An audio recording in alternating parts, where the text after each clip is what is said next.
রান্নাঘরে রেখার চ্যানেলে সবাইকে স্বাগত জানিয়ে আবারও একটা দারুণ স্বাদের রেসিপি নিয়ে চলে এলাম। বন্ধুরা, চিচিংয়ের একটা দারুণ স্বাদের নতুন রেসিপি, যেটা মাছ মাংসর স্বাদকেও হার মানিয়ে দেবে। আর এটা গরম ভাতের সাথে খেতে কিন্তু দারুণ লাগে। তাই আজকে তোমাদের সাথে সেই চিচিংয়ের একটা দারুণ টেস্টি রেসিপি শেয়ার করছি। প্রথম থেকে শেষ পর্যন্ত ভিডিওটা তোমরা দেখতে থাকো। আশা করছি তোমাদের এই রেসিপিটা ভালো লাগবে। তো চলো আর বেশি দেরি না করে রেসিপিটা শুরু করা যাক। এই রেসিপিটা বানানোর জন্য এখানে লাগছে চিচিঙে। তো চিচিঙে এখানে আমি 3 পিস নিয়েছি। আর তোমরা যদি এই রেসিপিটা বেশি বানাতে চাও তো চিচিঙের পরিমাণটা এখানে তোমরা বাড়িয়ে দিতে পারো। এখন আমি চিচিঙেগুলোকে 2-8খানা করে কেটে ছোট করে নেব। সব কটা চিচিঙেগুলোকে আমি 2-8খানা করে কেটে নিলাম। তো তার থেকে 8খানা চিচিঙে নিয়ে এবারে ছুরির উল্টো দিক করে চিচিঙেটাকে এইরকম আমি চেঁচে নেবো। মানে চিচিঙে যে পাতলা একদম খোসাটা যে থাকে, খোসাটাকে এইভাবে ছুরির উল্টো দিক করে চেঁচে নিতে হবে। আর এইভাবে করলে খুব সহজেই খোসাটা তোলা যায়। তো এভাবেই আমি সমস্ত চিচিঙেগুলোকে, মানে পাতলা যে খোসাটা থাকে, ছুরির সাহায্যে আমি চেঁচে নেবো।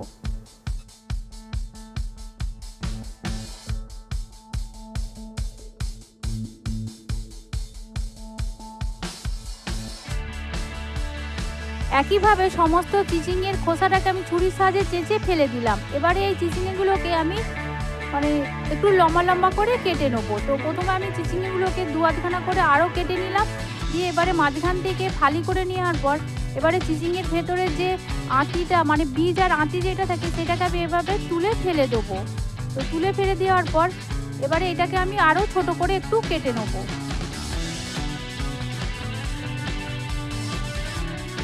তো দেখো, আঁটিটাকে আমি ফেলে দিলাম। এখন আমি ওই চিচিঙেটাকে দেখো মাছ বরাবর এইরকম 2-8খানা করে কেটে নেবো। আর এখানে এই চিচিঙেগুলোকে একটু মোটা মোটা, একটু বড় সাইজ করেই আমি কেটে নেবো। আর তোমরা যে কোনো শেপ দিয়ে এই চিচিঙেগুলোকে কেটে নিতে পারো।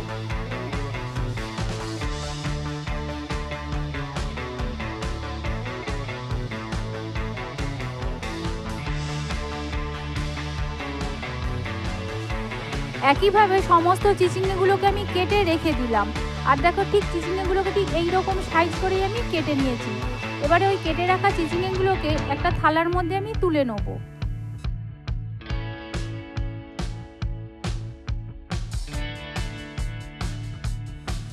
সমস্ত চিচিঙেগুলোকে থালার মধ্যে তুলে নেওয়ার পর এটাকে ধুয়ে আমি রেখে দেবো। এবারে এইদিকে একটা বাটি নিয়ে নিলাম একটা মশলা তৈরি করার জন্য। প্রথমে দিয়ে দিলাম 1 চামচ কালো সর্ষে, দিয়ে দিলাম 2 চামচ সাদা সর্ষে, আর দিয়ে দিলাম 2টো কাঁচা লঙ্কাকে ভেঙে।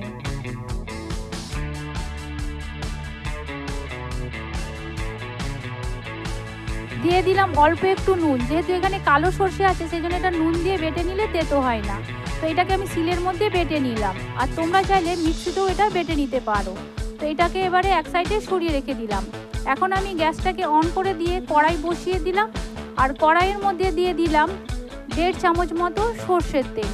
তো গ্যাসটাকে মিডিয়াম টু লো ফ্লেমে রেখে তেলটাকে ভালোভাবে গরম করে নেওয়ার পর এবারে ওই তেলের মধ্যে অল্প একটু আমি হলুদ গুঁড়ো দিয়ে দিলাম।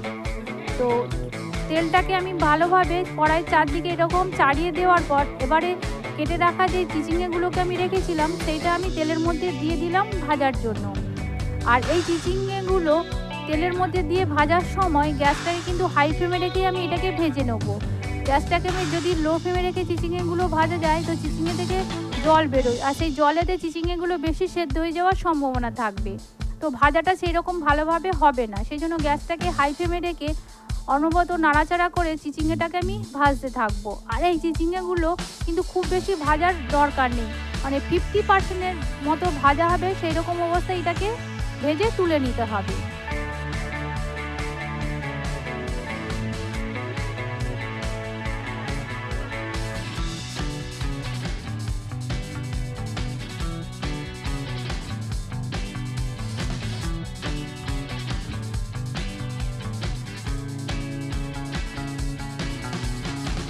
তো 3 থেকে 4 মিনিট গ্যাসটাকে হাই ফ্লেম রেখে দেখো চিচিঙেটাকে এইরকম অনবরত নাড়াচাড়া করে জলটাকে শুকিয়ে নিয়ে একটু হালকা ভেজে নেওয়ার পর এবারে এর মধ্যে দিয়ে দিলাম স্বাদ অনুযায়ী নুন। তো নুনটা দিয়ে আবারও আমি নাড়াচাড়া করে চিচিঙেটাকে আমি ভেজে নেবো।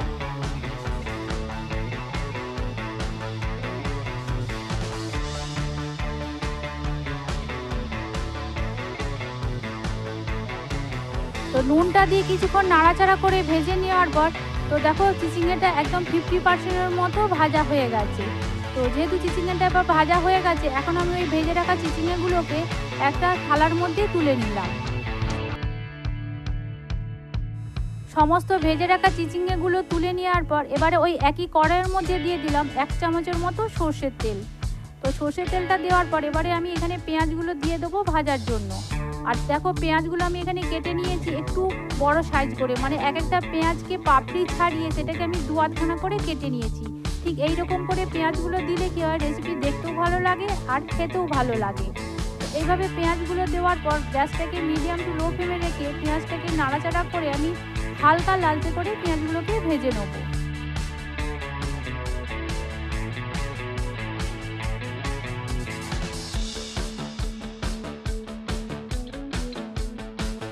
এইভাবে অনবরত নাড়াচাড়া করে পেঁয়াজটা দেখো হালকা লাল লাল হয়ে ভাজা হয়ে গেছে। এবারে গ্যাসটাকে অফ করে দেওয়ার পরে ভেজে রাখা পেঁয়াজটাকে একটা আমি প্লেটের মধ্যে তুলে নিলাম। ভাজা পেঁয়াজগুলোকে তুলে এক সাইডে সরিয়ে রেখে দিলাম। আর ভাপানোর জন্য নিয়ে নিলাম একটা বড় টিফিন বক্স। টিফিন বক্সটাকে খুলে নেওয়ার পর এবারে এর মধ্যে আমি একে একে সমস্ত উপকরণগুলো দিয়ে দেবো। প্রথমে দিয়ে দিলাম কালো সাদা সরষে কাঁচা লঙ্কা যে আমি আগে থেকে বেটে রেখেছিলাম, সেই বাটা মশলাটা প্রথমে আমি টিফিন বক্সের মধ্যে দিয়ে দিলাম। 1 চামচ হলুদ গুঁড়ো, 1 চামচ দিয়ে দিলাম কাশ্মীরি লঙ্কার গুঁড়ো কালারের জন্য। আর এই মশলার আন্দাজ আর জলের আন্দাজ করে আমি নুনটা দিয়ে দিলাম, কেননা আমি চিচিঙ্গাটাকে আগে নুন দিয়ে ভেজে নিয়েছিলাম, সেই জন্য মশলার আন্দাজে আমি নুনটা এখানে দিয়ে দিলাম। এবারে সমস্ত কিছু ভালোভাবে আমি মিশিয়ে নেব। আর এখানে জল দিলাম ওই বাটিরই মাপ করে 1 বাটি মতো জল। এইভাবে সমস্ত কিছু খুব ভালোভাবে চামচের সাহায্যে প্রথমে আমি মিক্সড করে নেব।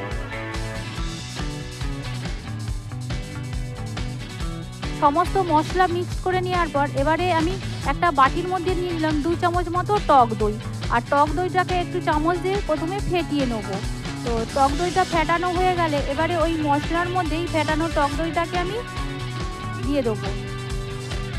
তো টক দইটা ফেটিয়ে নেওয়ার পর এবারে ওই মশলার মধ্যে আমি দিয়ে দিলাম। ফেটানো টক দইটা দেওয়ার পর এবারে ওই বাটি ধোয়ার জল আরেক বাটি আমি দিয়ে দিলাম। স্বাদ অনুযায়ী একটু চিনি, আর দিয়ে দিলাম 1 চামচ মতো কালো জিরে। তো সমস্ত কিছু আবারও ভালোভাবে মিশিয়ে নেব।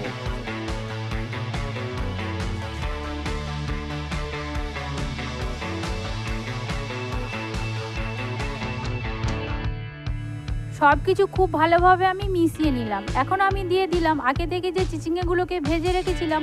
তো সমস্ত ভেজে রাখা চিচিঙ্গাগুলোকে আমি ওই মশলার মধ্যে দিয়ে দিলাম।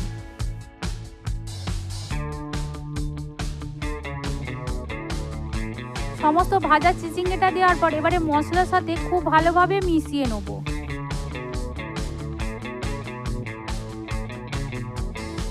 মশলার সাথে ভেজে রাখা চিচিঙ্গাটাকে আমি ভালোভাবে মিশিয়ে নিলাম। এখন আমি দিয়ে দিলাম আগে থেকে যে পেঁয়াজটা ভেজে রেখেছিলাম, সমস্ত ভাজা পেঁয়াজটাও দিয়ে দিলাম।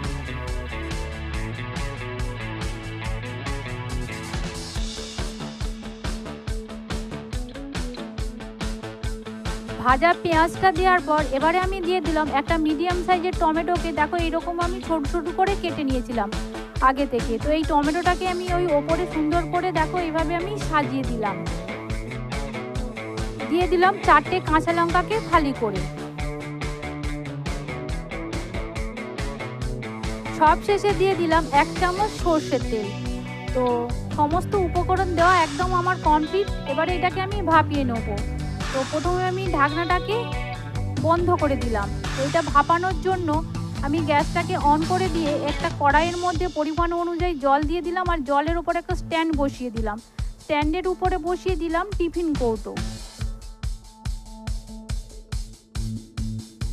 স্ট্যান্ডের ওপরে টিফিন কৌটোটা বসিয়ে দেওয়ার পর আমি ঢাকনা দিয়ে ঢেকে গ্যাসটাকে হাই ফ্লেমে ঢেকে 10 থেকে 15 মিনিট ভাপিয়ে নেব। তো 15 মিনিট আমি ভাপিয়ে নেওয়ার পর এবারে ঢাকনাটাকে খুলে নিলাম। খুলে নেওয়ার পর এবারে গ্যাসটাকে অফ করে দিয়ে টিফিন কৌটোটাকে নামিয়ে নিয়ে এটাকে আমি ঠান্ডা করে নেব। তো দেখো টিফিন কৌটোটা একদম আমার খুব ভালোভাবে ঠান্ডা হয়ে গেছে। এখন আমি ঢাকনাটাকে খুলে দেখে নেবো। দেখো কত সুন্দর হয়েছে চিচিঙ্গের ভাপাটা। দেখতেও যেমন সুন্দর হয়েছে আর খেতেও কিন্তু তেমনই টেস্ট হয়। আর এইভাবেই তৈরি হয়ে গেল দারুণ স্বাদের একদম নতুন ধরনের রেসিপি চিচিংয়ের ভাপা। আর এই ভাপা থাকলে মাছ মাংসকেও হাড় বানিয়ে দেবে। গরম ভাতের সাথে যদি এইরকম চিচিংয়ের ভাপা থাকে তো আর কোনো কিছুরই দরকার পড়বে না। তো রেসিপিটা ভালো লাগলে লাইক, শেয়ার, কমেন্ট করে দিও। আর যারা যারা এখনও পর্যন্ত আমার চ্যানেলটিকে সাবস্ক্রাইব করোনি প্লিজ সাবস্ক্রাইব করে দিও। ভালো থেকো।